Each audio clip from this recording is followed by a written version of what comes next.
So this is the endless opening pouch, and what we've got here are lots and lots of zips. You're actually going to get 10 varying colours in your Fabazine. Now they may not be exactly the same colours as this, but there will be 10 different colours in there.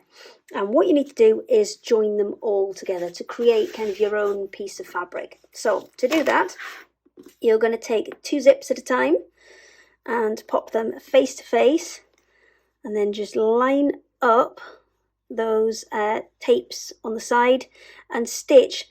Now I've been quite stingy on here. I've gone about 1/8 of an inch because obviously the further I sew in, the less fabric I'm going to end up with. So I've gone about 1/8 of an inch along all of these and gone the full length of the zip and just kept doing pairs and then adding those pairs together. The only thing you need to watch out for is that when you've kind of planned which order you want your colours in, you always keep your zips to the same side, because this will become important when we put it together a little bit later.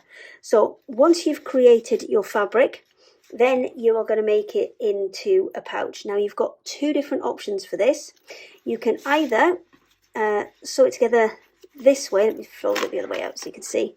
This way, which is going to give you more kind of a pencil case effect, or you can sew it together this way, which is going to give you a one that zips open and opens up, kind of more like a lid on a glasses case kind of thing. So it's up to you which way you want to put them together. But to actually attach them, once you've decided which way you're going, I'm going to go this way. I'm going to put everything right sides together.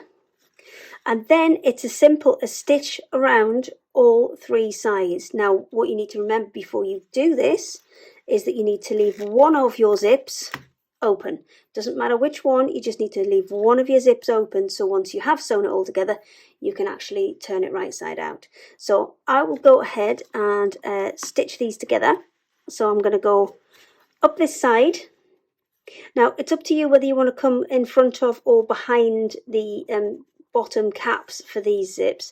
You can leave them in as a feature if you wish, or if you don't want to see them, then you can stitch after them, but that will make your pouch a little bit smaller.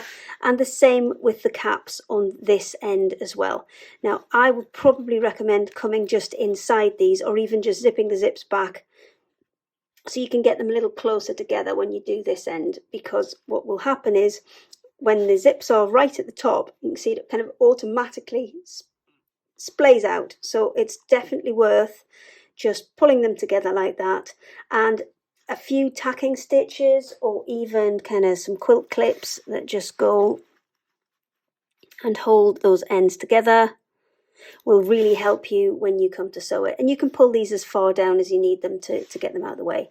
So all you're going to do is up one side, across the top, back down the other side, and that can either be in this format, or if you prefer it the other way, you can go that way and do exactly the same thing, up one side, along and down the other.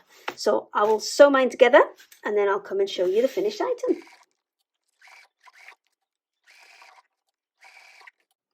Now everything's sewn together, it's time to turn it right side out. So any one of those zips that you've left open, and what you can do is kind of reach through from the other side, open one of them right the way out, flip everything.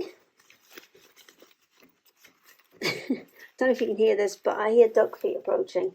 I've left the door to the shed open and now I have some visitors.